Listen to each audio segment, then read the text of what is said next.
يا مساء الفل، يا مساء الجمال، يا مساء الورد، يا مساء الهنا، يا مساء السعادة. طبعا انتوا قمتوا ومفرفشين وعند ماما لومي طبعا دايما متجمعين. انا دلوقتي العصر صليت العصر وقلت اخش لكم الفكرة الجميلة دي.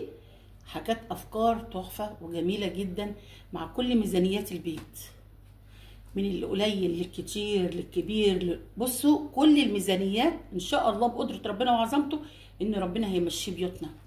بس انت قولي يا رب، واللي بيذكر ربنا وتصلوا على النبي وتزيدوا النبي صلاة ربنا هيبارك في كل حاجة. وتصلوا كده ركعتين كده بنية ان ربنا ييسر لنا الامور، ان ربنا ييسر لنا حالنا، ان ربنا يوفقنا في كل حاجة بنعملها. والدعاء ادعوا ربنا، ادعوا ربنا عشان يستجيب ليكم. صدقوني الدعاء ده احلى حاجة. تدعوا ربنا، خليكم مذلولين له. انا بتذلل مين؟ ده ربنا سبحانه وتعالى، مفيش حاجه اكتر من كده. واللي ربنا بيحب عبده اللحوح. ادعوا ربنا ربنا ان شاء الله يستجيب مننا. واول حاجه باذنك يا رب، باذنك يا رب تحطوا الصدقه اللي انا بتكلم عليها كل مره دي ما فيهاش كلام وما فيهاش جدال. دي ادخار معاك وبين ربنا، تجاره مع ربنا، تجاره مع ربنا. ماشي حبايب قلبي؟ النهارده هنمشي البيت ب 200 جنيه في اليوم وهنحوش منه مبلغ وقدره. هتحوشي قد ايه يا ماما لومي؟ هنحوش 36,000 جنيه. ايه ده؟ ليه؟ هتجوعينا؟ لا مش هجوعكم، ده بسم الله ما شاء الله اللهم بارك يا رب. 36,000 جنيه تعمليهم وانت زي الباشا. هقول لك على كل حاجه، بس اسمعي الفيديو للاخر علشان ربنا يكرمك ويكرمنا. طب يا ماما لومي هتعملي ايه؟ هنقول لك هنعمل ايه. طب بس صلوا على النبي الاول وزيدوا النبي صلاه، وادعوا لاولادنا، وادعوا لفلسطين، وادعوا ان شاء الله ان ربنا يكرمنا، وادعوا للثانويه العامه النتيجه بتاعتهم هتبان الاسبوع ده. يا رب يكرمهم وينجحهم يا رب، وينجح بنتي يا رب بحق حبيبك النبي هي واللي زيها يا رب، ويكبر بخاطرهم ويكبر بخاطر امهاتهم، لان الامهات هي اللي بتتعب يا اولاد وهي اللي بتنجح. صدقوني العيال هي مستهتره، لكن الام هي اللي بتنجح وهي اللي بتبقى تعبانه طول النهار، غير الاب كمان. يعني حتى لو الاب بيدفع فلوس، لكن الام اللي هي بتبقى مهريه وهاريه نفسها عشان ابنها ينجح، وعشان تبقى مستواه احسن من الاول، وعشان يبقى عشان حاجات كتير قوي الام بتعمل. المهم يا حبايب قلبي، اول ما نبدا بتاع الفيديو باذن الله افكار جميله جدا. هتعملي ايه النهارده يا ماما لومي؟ انا الاول كوبايه شاي مع لومي. انا ام احمد او ماما لومي زي ما تقولوا لي يا حبايب قلبي. انا بتصلوا على النبي، وكل ما تعملوا اي حاجه صلوا على النبي، اذكروا الله. وكتر الصلاه على النبي والاذكار بتروق لنا وبتشيل بلاوي كتير، وبتشيل عننا حاجات احنا ما نتخيلش انها كانت تنزل، وربنا سبحانه وتعالى بيحجبها عننا. فطبعا صلوا على النبي يا اولادي. النهارده الميزانيه 200 جنيه في اليوم، ما شاء الله. طب ما شاء الله 200 جنيه يعني 6000 في الشهر. واحده بتقبض 6000 في الشهر، ماشي الحمد لله. ربنا يبارك ويزيد ويدي كل واحد يا رب، ويعين كل واحد على شيلته.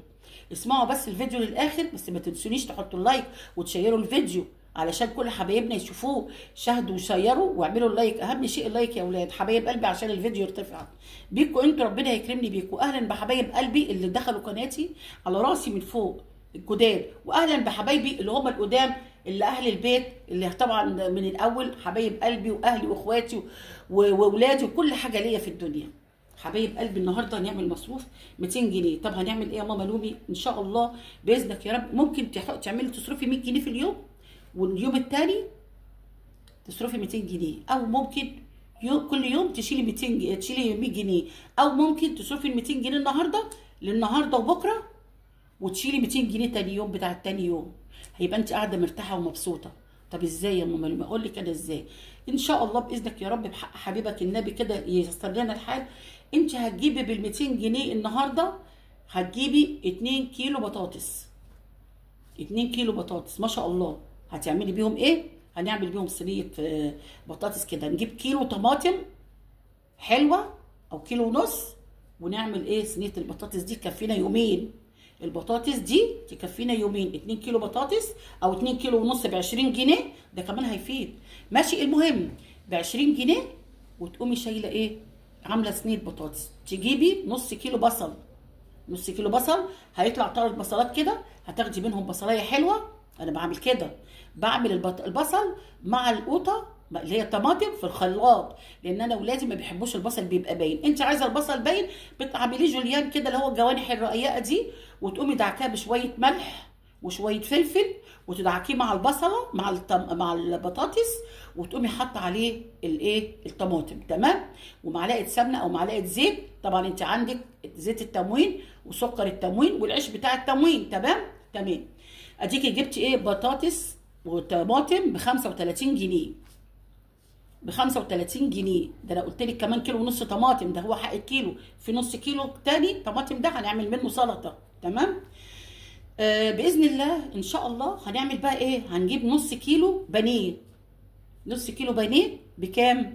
الكيلو ب 170 جنيه عندنا، يعني النص كيلو ب 85 جنيه. 85 جنيه 85 جنيه. بص احسبها لكم. 85 جنيه فراخ، و35 جنيه ادي ايه بانيه. ادي كده يبقوا كام؟ 5 و5 10، ويبقى 9 10 11 12، ادي 120 جنيه. 120 جنيه. طيب هنعمل بقى ايه للفطار والغداء والعشاء؟ اللهم صل وسلم وبارك على سيدنا محمد. احنا قلنا 2 كيلو ونص بطاطس، شلنا منهم نص كيلو بطاطس. نص كيلو البطاطس ده هنحمره، نجيب نص كيلو فول مدشوش ب 30 جنيه، الكيلو ب 60. ادي فول ب 30 جنيه، هنعمله جنب اللهم صل على سيدنا محمد، ادي يبقى 150 جنيه. ده كل ده لليومين مش يوم واحد. اللهم صل على النبي عليه الصلاه والسلام. يا حبيبي يا رسول الله. 150 ده بطاطس بتاع ده فول تدميس وايه والبطاطس هنعمل بيهم ايه. وهتجيبي كمان ربع كيلو جبنه قريش. ربع كيلو جبنه قريش يعني الكيلو ب 25 جنيه، ادي 175 جنيه. تمام. 175 جنيه. هنجيب نص كيلو دقيق. نص كيلو دقيق، وهنجيب نص كيلو دقيق ب 10 جنيه، وهنجيب بيضتين وكيس بيكنج باودر. وعندك طبعا الفانيليا هتجيبيها وكده. ادي ال 200 جنيه. هتجيب تعملي صينيه كيكه حلوه للفطار او للعشاء، وتدمسي الفول جنب حته الجبنه القريش جنب البطاطس المحمره. ده لليومين. والبطاطس اللي هي الصينيه دي جنبها الرز. طبعا احنا كاتبين ايه الرز، جايبين هنا رز. اللهم صل وسلم وبارك على سيدنا محمد. ما قلناش احنا الرز لسه ولا قلنا الرز؟ استنوا بس يا جماعه عشان ايه. لا احنا قلنا البتاع دوت اللهم صل على النبي 85 جنيه البانيه، و35 جنيه ب 30 جنيه الطماطم والبصل، ادي 115 و30 جنيه الفول، وادي ال 100 يبقى 145 145 اللهم صل على النبي. وال 15 جنيه احنا قلنا 15 جنيه ايه الفول، ولا قلنا الجبنه؟ الجبنه ربع كيلو جبنه ب 15 ب 20 جنيه. جبنه ب 20 جنيه ادي 85 و30 اللهم صل على النبي، و30 جنيه فول كمان، و25 جنيه جبنه. ادي كام؟ ادي 5 و8 و3 11 و3 14 15 16، ادي 165 كمان. ما عملناش بقى ايه اللهم صل على سيدنا محمد. البيض والدقيق ب 15 جنيه. بضايه واحده. انت اعملي بضايه واحده. انا بعمل دقيق ساعات، ما بعملش كمان باللبن، ما بعملش باللبن، بالميه. الكيكه بتطلع تحفه تحفه تحفه والله العظيم. نص كوبايه زيت وكوبايه سكر وكوبايه ميه، وبضربهم قوي قوي قوي مع البضايه، ومن غير ساعات بيض كمان واحط البيكنج باودر، واقوم عامله الكيكه تحفه. تمام. ادي 165. نجيب ب 15 جنيه بيض ودقيق. 15 جنيه بيض وبتاع ده دي ادي كده ايه 180. هنجيب نص كيلو رز او كيلو الا ربع رز بالايه بال 20 جنيه، بال 30 فاضل 30 جنيه. بال 20 جنيه هنجيب نعمل الرز بيها. نقوم عامله رز جنبيه صينيه بطاطس حلوه. وعايزه تقللي من البطاطس عشان تزودي تجيبي شعريه، ممكن يعني بدل 2 كيلو ونص بطاطس تجيبي 2 كيلو بس بطاطس بدل 2 ونص، وتجيبي الشعريه ربع كيلو شعريه ونص كيلو رز. هيعمل لك حله رز حلوه قوي كده، لان الشعريه بتزود في الرز. يبقى عندك صينيه بطاطس، وعندك حله رز بالشعريه، وعندك نص كيلو البانيه بيطلع 8 حتت او 9 حتت. بتعملي 4 حتت النهارده و4 حتت بكره. لو ما فيش حتى وكلتوهم النهارده يبقى تاني يوم تاكليها قرديحي ما فيهاش حاجه، وتشيلي ال 200 جنيه بتوع تاني يوم، لان في عندك جبنه قريش، وعندك اللهم صل على سيدنا محمد الفول المدمس، وعندك صينيه البطاطس وعندك الجبنه القريش والفول مدمس، وعندك بطاطس تحمريها، وكمان لو عندك جبنه قديمه طبعا بتبقى في البيت موجوده في كل بيت طبعا بنعملها او كده. انا عندي عامه، انا عندي بتعمليها، فبتبقى ده جنب ده حاجه اكله كده تحفه. نص كيلو طماطم الزياده اعملي بيها شويه سلطه، جيبي حزمه جرجير، مش لازم الخيار ادام غالي، جيبي حزمه جرجير بجنيه وبصلايه صغيره، وبعمل شويه سلطه تحفه والله العظيم جميل، او جنبيها شويه ترشي مخلل، لما انت مخلله مخلل او اي حاجه. الاكله دي بتكفي وتوفي، توفر لك ايه 200 جنيه تاني يوم. تاني يوم هتشيلي ال 200 جنيه مش هتعملي بيهم حاجه، هتشيلهم في الحصال لمده قد ايه بقى؟ ادي 15 يوم، لان اليوم ب 200 واليوم التاني من غير 200، يبقى في 15 يوم بتوفري فيهم ال 200 بكام؟ قولي معايا، قولي لي يا حلوه، بكام؟ 2 ادي 1000 ونص. احنا دلوقتي قلنا 2 في 6 200 في 3 ب6، يعني بايه؟ ب 1000 ونص. 1000 ونص في 10 شهور بكام؟ 1000 ونص ب 10 شهور يا لوبي، يبقى دي ايه؟ 1000 10000 15000. 15000 في السنتين ب 36000 جنيه. عندك سنتين ب 36000 جنيه. يا ربي قصدي ال 200 جنيه ب 3000 جنيه، سوري معلش يا جماعه، 3000 جنيه ادي 2000 جنيه. حطينا 200 جنيه في ال 15 يوم ب 3000 جنيه، 3000 جنيه في السنه ب 36000 جنيه، لان في ال 10 شهور ب 30 ودي ب 30 وال 3000 و 3000 اللي هو ال 11 شهر 11 و12 يعني سنتين، السنه ب 36000 جنيه. معلش حسبت في الاول بس اتلهوجت. ادي ال 3000 هنحوشهم، يعني احنا اكيد هنصرف 3000 في الشهر، بس مصروف الشهر كله هنقوم ب 3000 جنيه، وال 3000 جنيه التانيين هنشيلهم لمده سنه، هيبقى معايا 36 جنيه، 36000 جنيه. طب يا لومي انت بتقولي لي نص كيلو بانيه، طب ما انا نص كيلو بانيه دوت، طب ما انا هو انا هفضل على طول على نص كيلو بانيه؟ لا يا حبيبه قلبي، مش نص كيلو بانيه بس، انت ممكن تجيبي ربع كيلو لحمه مفرومه، ربع كيلو لحمه مفرومه في يوم. الربع الكيلو دوت يعني نص كيلو ب 100 من اللحمه البرازيلي، احنا بنجيب اللحمه المستورده البرازيلي جميله جدا، تجيبي ربع كيلو وتقومي عاملاه حاطه عليه بطاطسايه، او حاطه عليه برغل، او حاطه عليه فول صويا، شويه فول صويا، وتعمليه وهيعمل لك شويه كفته جميله جدا. مره تجيبي كيلو وراك ب 70 جنيه مش ب 85 بقى، كيلو وراك 3 وراك صغيرين كده يعني حلوين على قد الحال، تخلي ورك لابوهم، والاربع حتت دول تقطعيهم انت وولادك، او انت ورك وجوزك ورك والعيال الاثنين ورك، 3 وراك كيلو.